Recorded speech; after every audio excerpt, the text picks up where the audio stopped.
I'm Dr. Mel Stone, and my day job is Chief of Surgery at Kings County. But at night, my job that I have is a trauma surgeon, and I'm gonna talk a little bit about life balance as a trauma surgeon. I would preface all of this with those who may know me that I am still working on it and it's a process, so much of what I say, I believe, but I might not fully have yet in practice. So always learning, which is a good place to be as a surgeon. I took some notes. Part of life balancing is using tools, so I'm using the good old cell phone here because my memory isn't what it used to be. So I guess probably what does life balance mean to people? You know, usually the common definition is time, right? How do you spend your time? Work versus non-work, your 9 to 5 versus your 5 to 9. And I would submit that maybe it sometimes can be a little bit more nuanced than that. And I would also say that maybe instead of time that you're trying to balance, you're also trying to balance your energy, your what you have in your tank. So maybe for this project, I have a certain amount of gas I'm going to use or speed I'm going to use. And for this one, maybe not so much. Like I'm on 4 out of 10 right now. But maybe when I'm on call this weekend, and if somebody comes in with a gunshot wound, and maybe I might be at 10 out of 10 or so forth. So it's also about gauging yourself and you know, it's a marathon. You've heard that term before. Other things I would say is balancing is not just about time or about intensity level, but it's also about space. And space is about, we learned from the pandemic, is about people, right?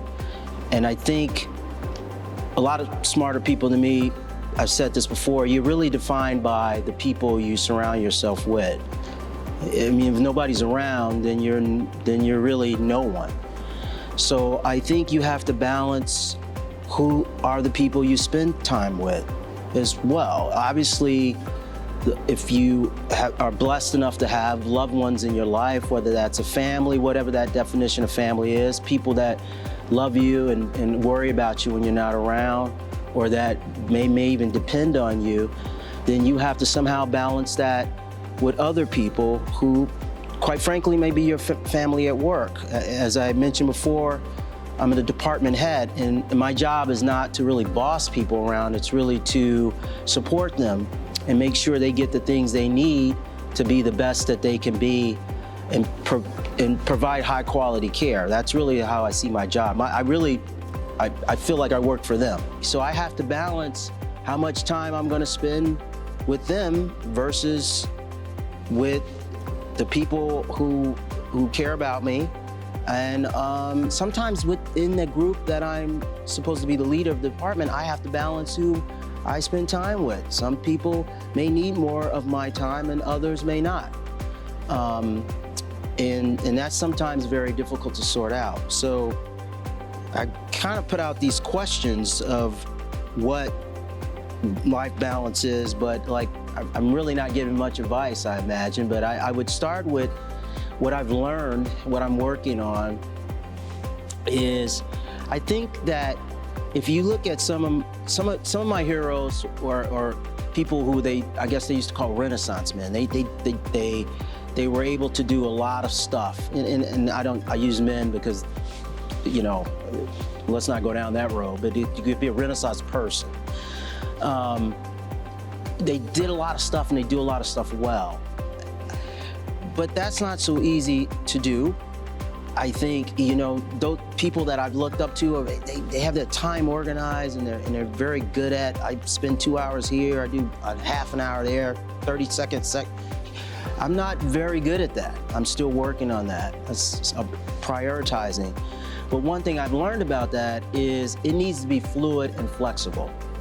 So you may have a schedule Monday through Friday where you got every second down in that 24-hour day what you do, and that'll be great, but that schedule is only as good as how well it can respond and flex with something that is not planned, because we all know life is not planned, And especially as a trauma surgeon, one of the things that drew me to that area of surgery is the unexpected. And somehow with the unexpected come in, patients who's injured, there are certain patterns that you may predict or so forth, but in large part, you don't know what you're getting when you're on call that night. And I like that. So you have to be able to be flexible enough to move with what may come in and adjust how you deal with that. In terms of life balance, it might be that, I'm supposed to get home for dinner to eat with my family, but maybe somebody decides to get shot and didn't get the memo. And so now I'm not gonna get home because I gotta go to the OR or something like that. And that very thing happened this summer. I was coming off my allotted time and one of the junior attendings asked me to scrub in for a case, and I was happy to do it, but it really wasn't in my plans that day. And so sometimes with balance, the patient that day was more important than me getting home on time for dinner.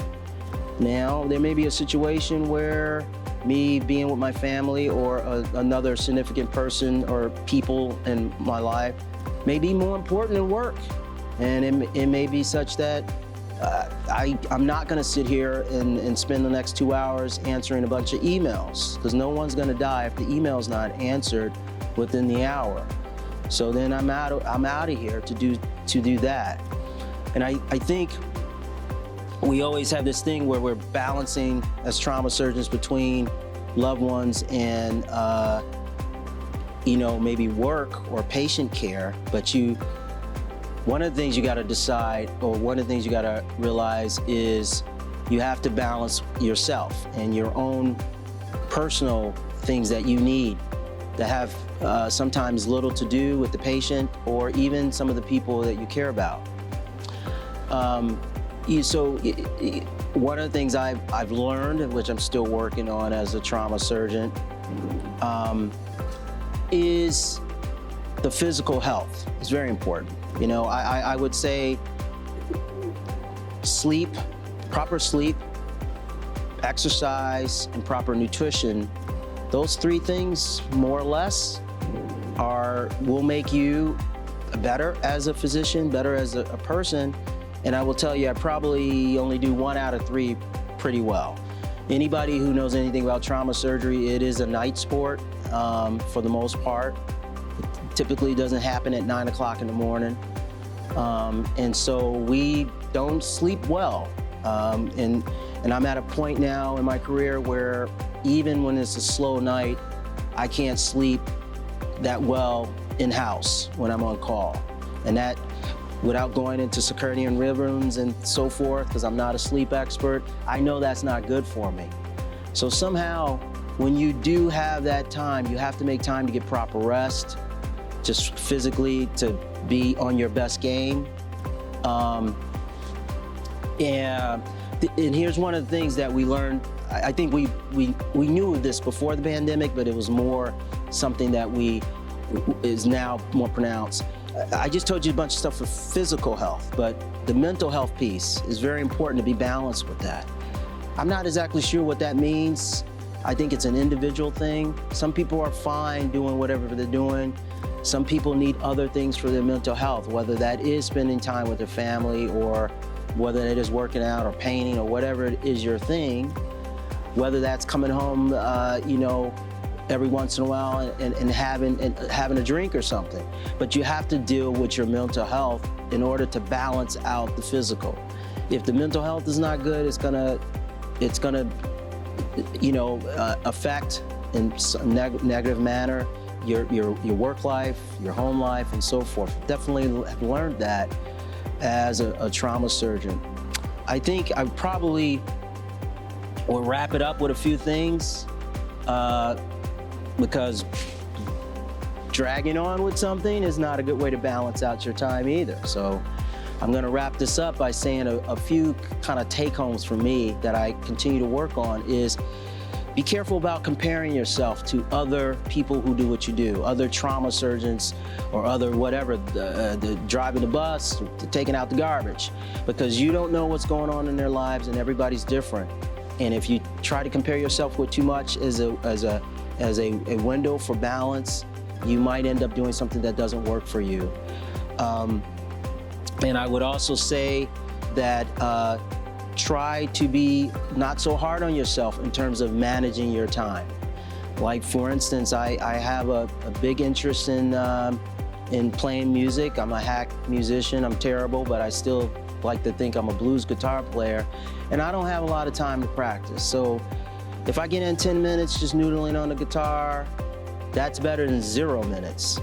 And it goes for anything. If you get exercise in, if you only can crank out 5-10 minutes of exercise and you can't go in the gym for 2 hours, that's still better than nothing.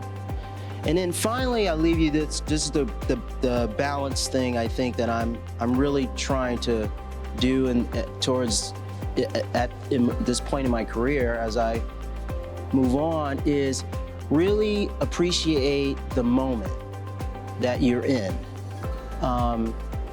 Because that's really all you have. And it really hits home when you are taking care of a patient who may be bleeding out, and really seconds and moments count. And in that moment, it's easy. I just need to put this stitch here so they can stop bleeding. Or the nurse needs to transfuse that blood like right now. That's easy to be in that moment, but we should use that same sort of intensity of focus just in, I'm right here watching the Ravens lose this Sunday. I'm enjoying this moment, because at the end of the day, all you have is this moment. The past is gone, the future is not here yet, and is damn sure not guaranteed, especially in this business. So I think one way to start to balance your life, whether you're a trauma surgeon, whether you're driving a bus, is to really live within the moment and appreciate that moment. And on that, I'll end it.